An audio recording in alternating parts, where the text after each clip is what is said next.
Blessings, everybody. Welcome back to Echo of God Ministries.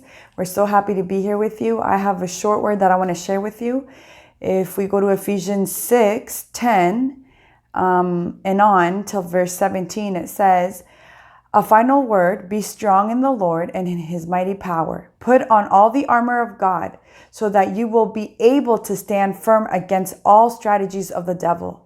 For we are not fighting against flesh and blood enemies, but against evil rulers and authorities of the unseen world, against mighty powers in this dark world, and against evil spirits in the heavenly places. Therefore," listen to that, "therefore, put on every piece of God's armor so you will be able to resist the enemy in the time of evil. Then after the battle, you will still be standing firm." Then verse 14 says, "Stand your ground, putting on the belt of truth and the body armor of God's righteousness. For shoes, put on the peace that comes from the good news so that you will be fully prepared."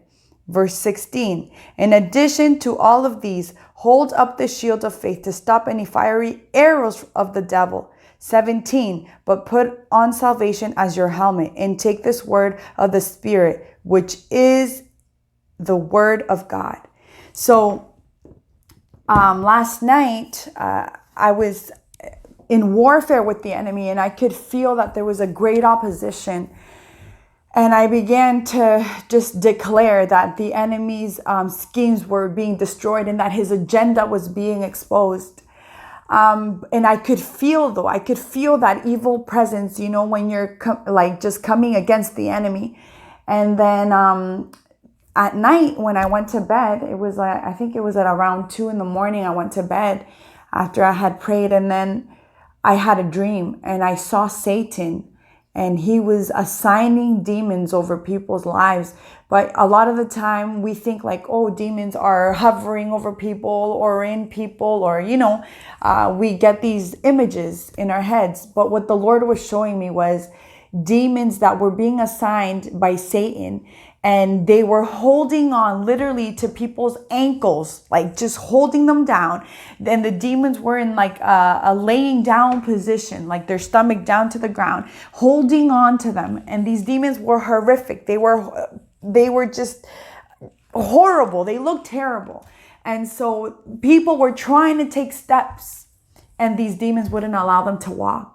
And so what I discern of this dream, and I discern in the spirit, is that the enemy is assigning demons, demonic powers, to stop you from walking in the ways of the Lord. They're trying to stop you from accomplishing what God has called you to do, but you need to put on the full armor of God. In this chapter where we were reading, it says that the enemy's scheming against you. Somebody who's scheming against you is watching you. They're studying. They're watching everything you do, your every move, your strength, your weaknesses, because he is studying you so he can come against you. And let me tell you, a lot of Christians have the mentality that, I'm not going to attack the enemy so he doesn't attack me. Doesn't matter whether you attack him or not. He's gonna come against you no matter what. He's gonna declare war against you. And God has called us to take our stand in his word, in his power, against the enemy. So I urge you to continue and ask the Lord to guide you and strengthen you. And don't forget to put on the armor of God. God bless you.